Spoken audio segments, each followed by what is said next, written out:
My ex texted, "I'm moving back to town and need a place to stay. Can I crash with you for a few weeks?" I replied, "That's not going to work." Then she showed up anyway with her bag, saying my sister had given her a key. When I changed the locks and told my sister, she was no longer welcome either. Original post.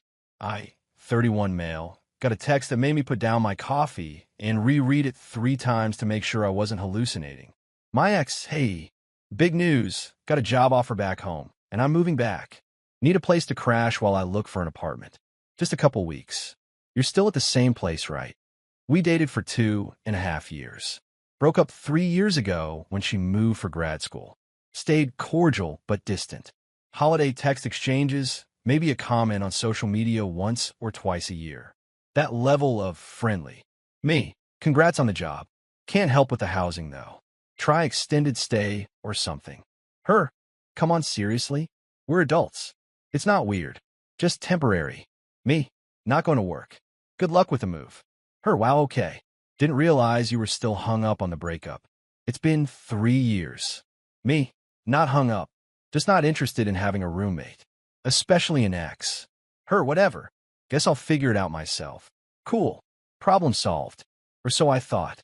Few days later, I got home from work to find my front door unlocked. My immediate thought was burglary. Pushed it open carefully, phone ready to dial 911.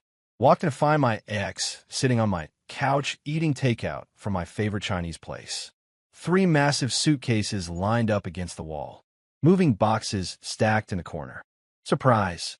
I brought General Tso's. Got extra for you. My brain couldn't process what I was seeing. "What the hell are you doing in my house? Your sister let me in. She gave me her spare key. Said you were being stubborn and would get over it once I was here. Isn't she the best?" My sister, who'd been living with me rent-free for 8 months while she found herself and worked on her art, who had a key for emergencies. "She gave you a key? To my house?" "Yeah. She said you were just being dramatic in the text and that you don't actually mean no when you say no. You just need to warm up to ideas." I called my sister immediately. She answered sounding way too cheerful. "Oh good. She made it. See? I knew you'd be fine with it. You gave her a key to my house. You were being ridiculous. She's not a stranger. You dated for years. Plus she needed help, and you were being selfish." I said no. "You say no to everything at first. Remember when I wanted to stay with you? You said no then too, but then you let me, and it's been great. That's completely different, and you asked. You didn't just show up. Because I'm your sister. But she's basically family too. You were together forever. Stop being weird about it. Get over here and get your key back. Now." "Can't. I'm out with friends. Besides, I gave it to her, so technically it's hers now." I hung up and turned to my ex, who was still casually eating Chinese food on my couch like this was totally normal. "You need to leave." "What?" "I already broke my lease.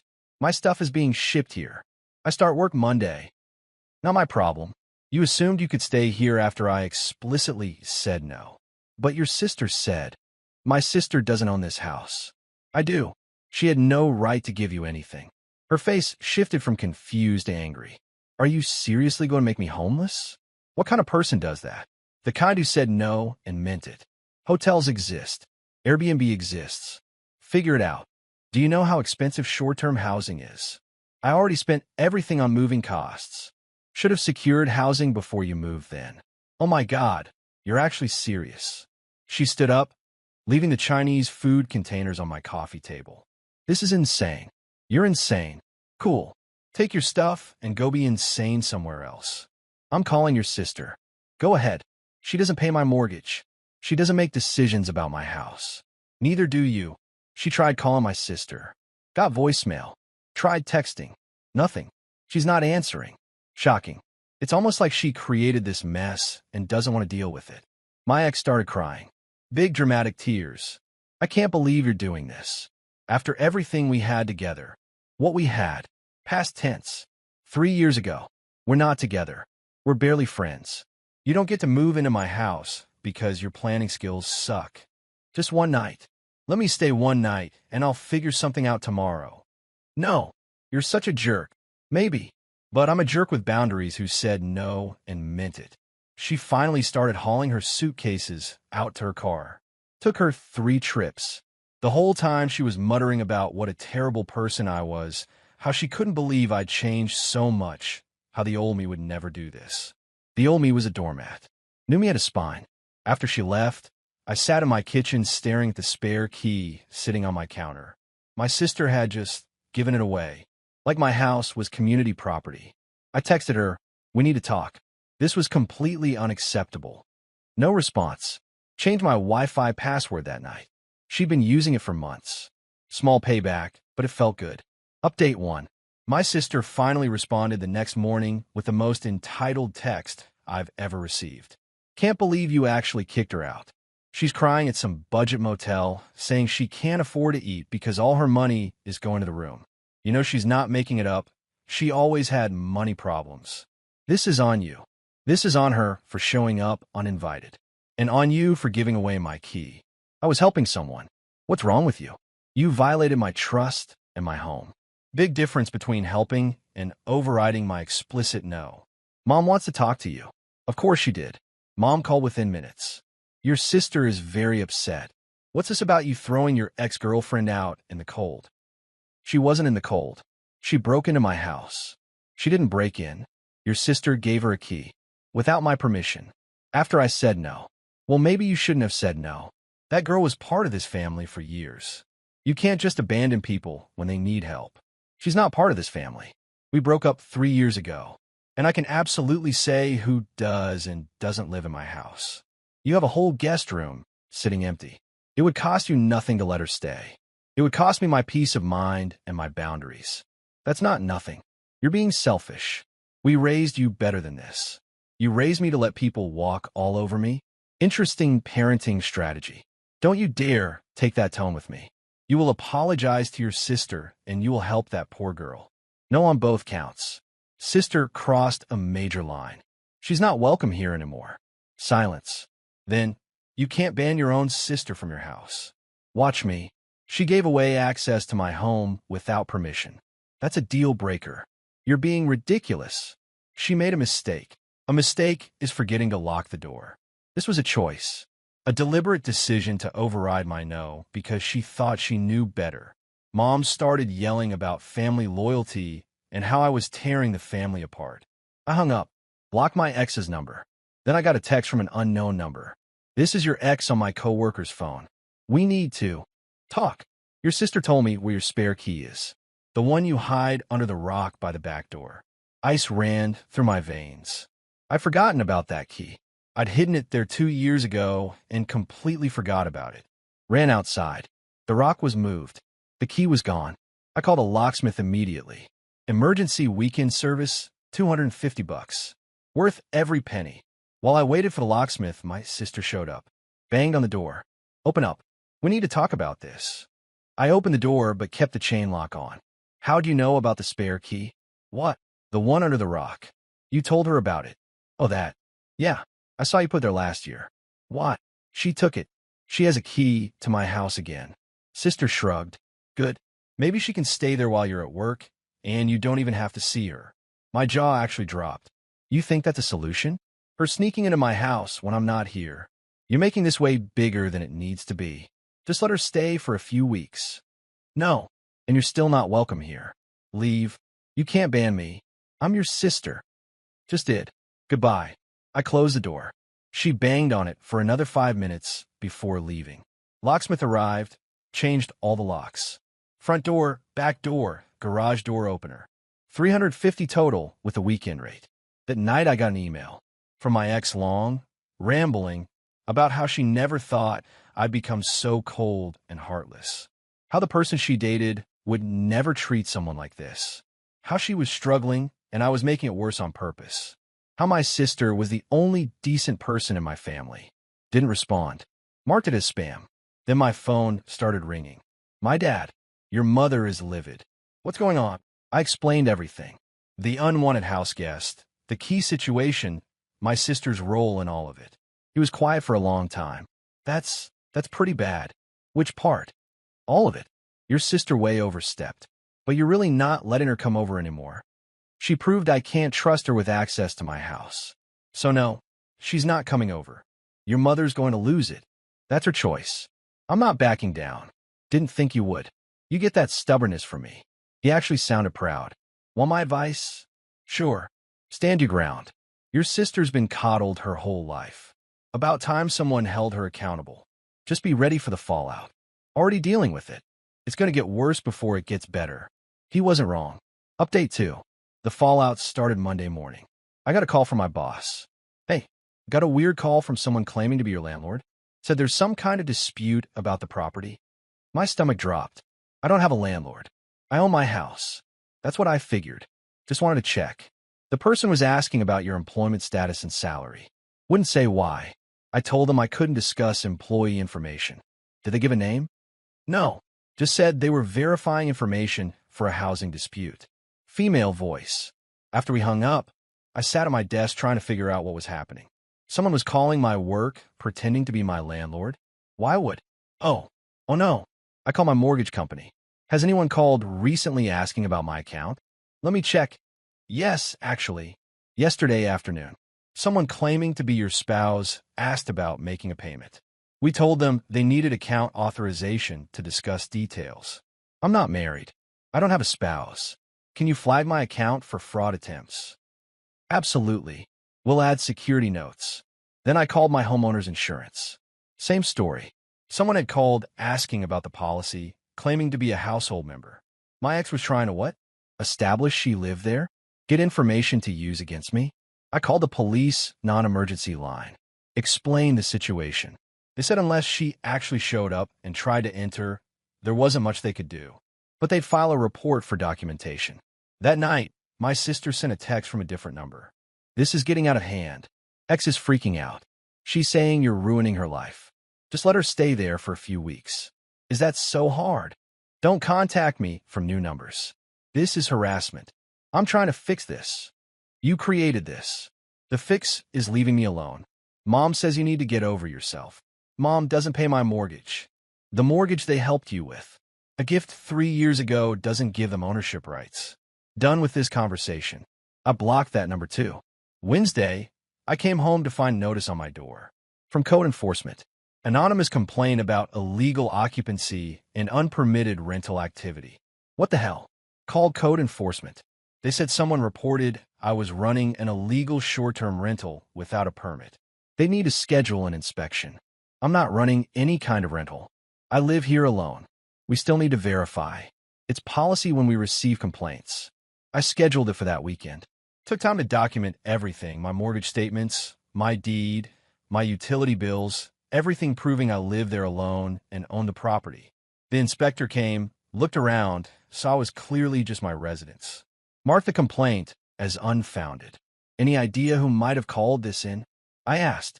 Anonymous complaints are common in neighbor disputes. Could be anyone. It's not a neighbor dispute. It's my ex-girlfriend and my sister harassing me.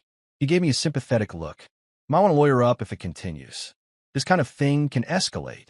That was Friday. Saturday morning, the real nuclear option hit. My parents showed up. Both of them.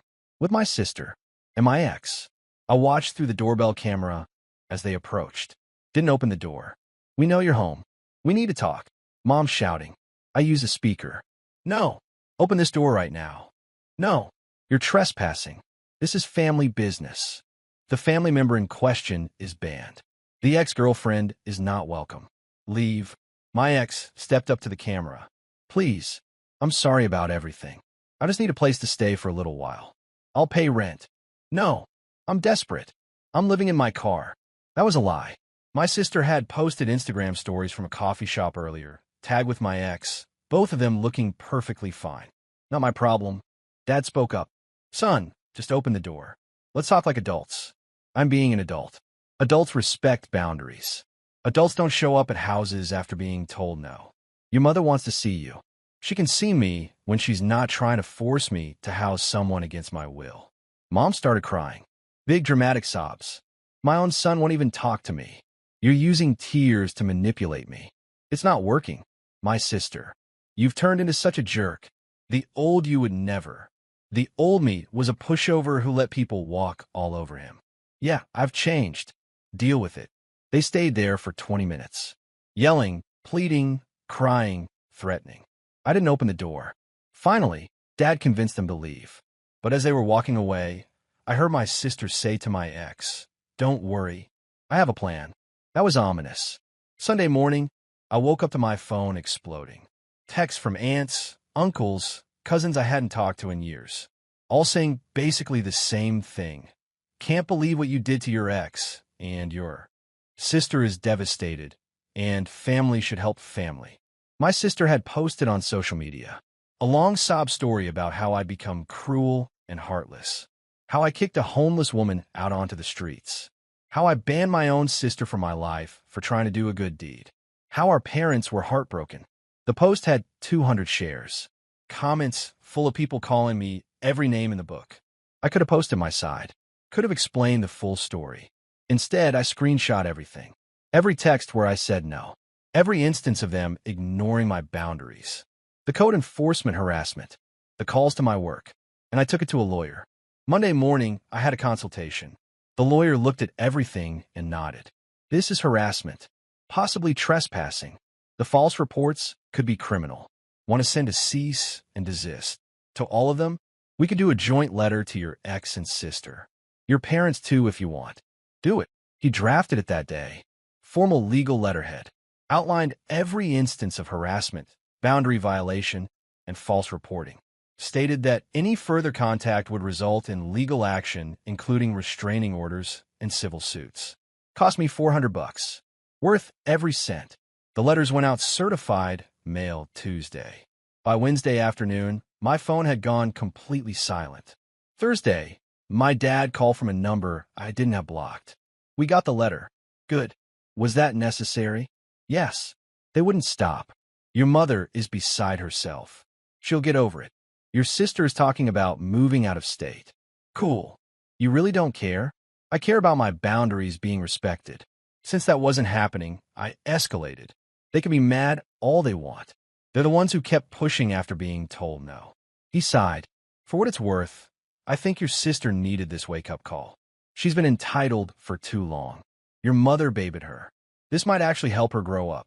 Or she'll just find new people to manipulate." "Probably. But that's not your problem anymore." We talked for a bit longer. He was the only one who seemed to get it. Everyone else was stuck on but family and couldn't see past that to the actual issue. Final update. It's been 6 weeks since the cease and desist letters. Time for the final wrap-up. My ex found an apartment.